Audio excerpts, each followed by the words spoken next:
71 for 4. The captain walks out.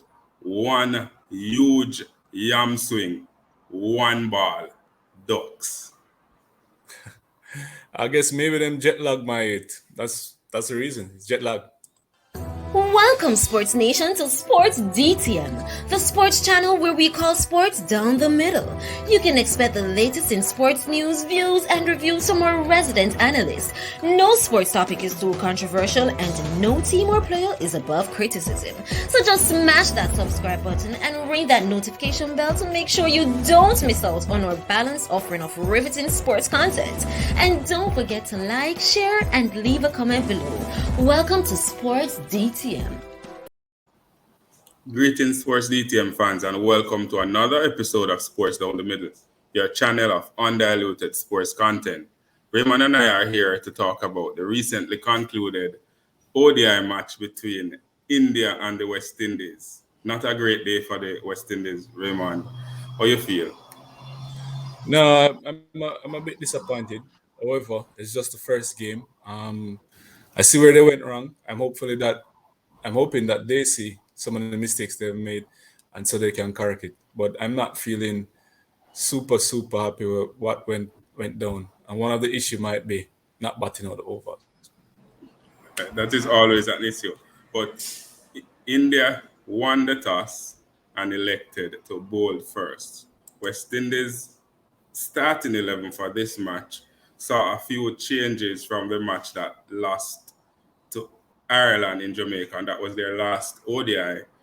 Ralston Chase, Jason Greaves, Romario Shepherd, surprisingly Romario Shepherd, and Odean Smith out of that last match. And in comes Darren Bravo, Brandon King, Fabian Allen, and Kemar Roach.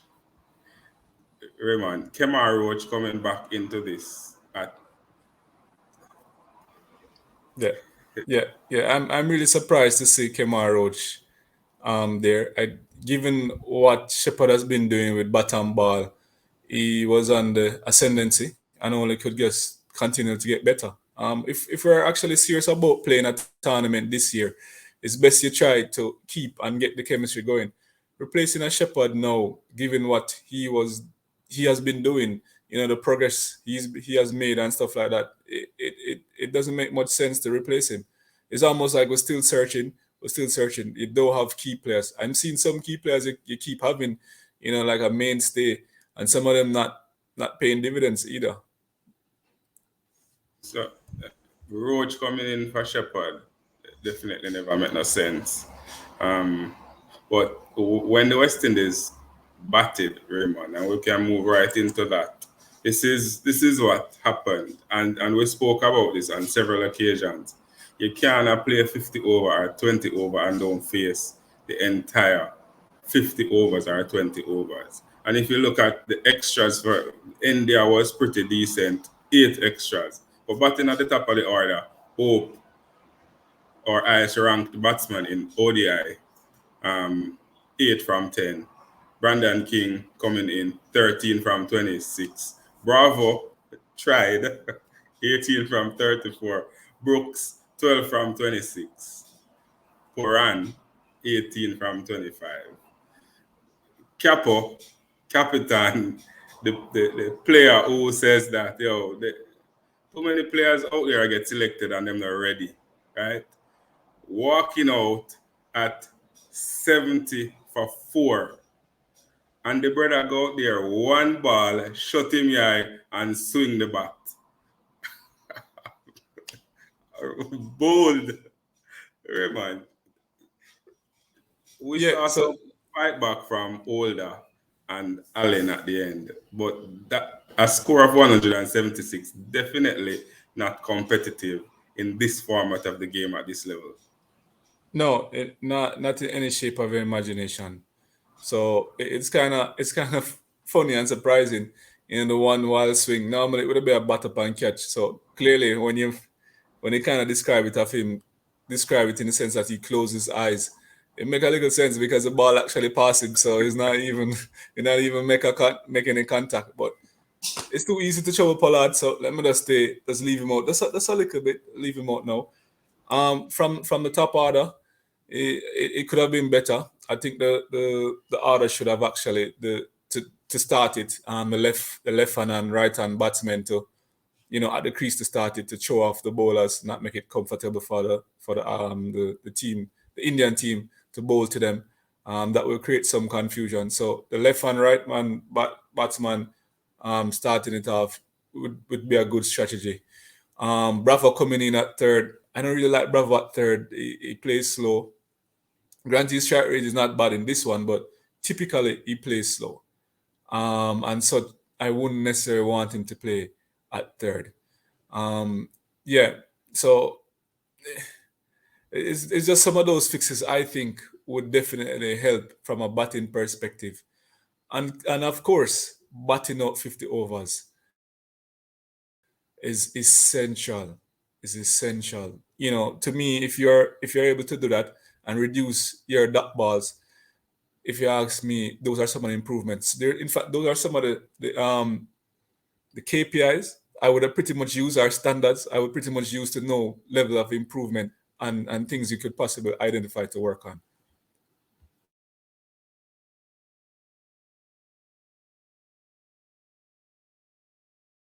Bravo batting at three. I thought we saw where Powell batted extremely well, and he probably should have been the one in this setup.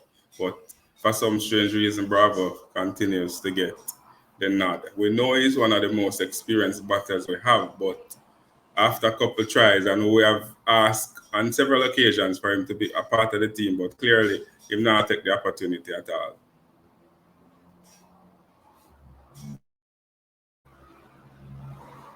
No, Bravo clearly not taking it at all. He's not. And the truth is, if he's not taking it from the 50 overs, the one ODI, I can't imagine him getting into the T20 at all. So this is his format of the game, and if you're not taking it, Bravo, believe me, I really don't know where you fit unless there's Test cricket, which right now I'm not seeing us play. So it's almost as if you need to sit down and wait for that kind of squad selection, the Test cricket. And of course, they struggled against the mystery bowler or the slow bowlers. Shahal, the one who sent back Bravo, sent back Pollard with that first ball, took 3 wickets or 4 wickets, and was named man of the match for his performance. When the Indian chase, and this is just the match summary, they made pretty light work of the chase, Raymond. 178 for 4. They never looked threatened off 28 overs. We knew India had the upper hand, but we never expected it to be such an easy match. No, in any shape or imagination, we actually expected West Indies to put at least going to 200. So the fact that they scored less than 200, I figure it would be light work for India. But within 28 overs, though, it's ridiculous. It's pretty much half the overs allotted. Just a shade over the 25. There's a shade over into 28, and so I can just imagine how easy that day was for India. Just come knock off the score and have the rest of the day for themselves to probably watch tapes, I imagine, or just relax. So it was easy for them. We sure as hell did not. We sure as hell did not put out a lot from a batting perspective, and so you just can just imagine the bowlers might find it really challenging to actually restrict, and that just did not happen. And of course, the captain, Red Sharma, one of the players who expect to shine, top scorer with 60 or 51 balls. But it was so easy. The West Indian brought in Kemar Roach, and we spoke about that earlier. He bowled 5 overs for 41 runs, and he not take no wicket. So clearly that strategy or that plan failed miserably. Yeah, it did. It did not work. We said it earlier, the need to have Roach in the team, given the success of Shepherd, and even possibly Cottrell, the success of Shepherd, we were surprised to see Roach being included. and so far it's not bear fruit. I don't know if he'll be replaced in the next game, or he would stick around. But we're trying to work on chemistry, people, and we have seen the last game the type of chemistry we have with on a certain set of players. Let's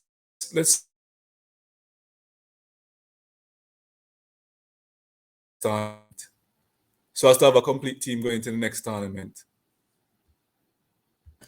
And on several occasions, you talk about transition, especially when you see the younger players coming in. And every time we see that and we say transition, it's like we step back, one step back, two step back, or three step back. Because Roach at 33 cannot be part of that transition and rebuilding process at all. Not playing since 2019 in ODI or 2020 and coming in, going to India. I mean, I know him jet lag too. Um, no, because he probably was at home, so the jet lag, he probably get enough sleep too, and then end up on the jet. So I wouldn't so much say jet lag for his sake. But you're right. Being 33 now, and you're planning for the future, you wouldn't necessarily expect a Roach to be, unless you're trying to give him the, probably a send off, maybe a send off tournament. But outside of that, you would like to have a younger set of players and let them build enough chemistry so that they can push forward.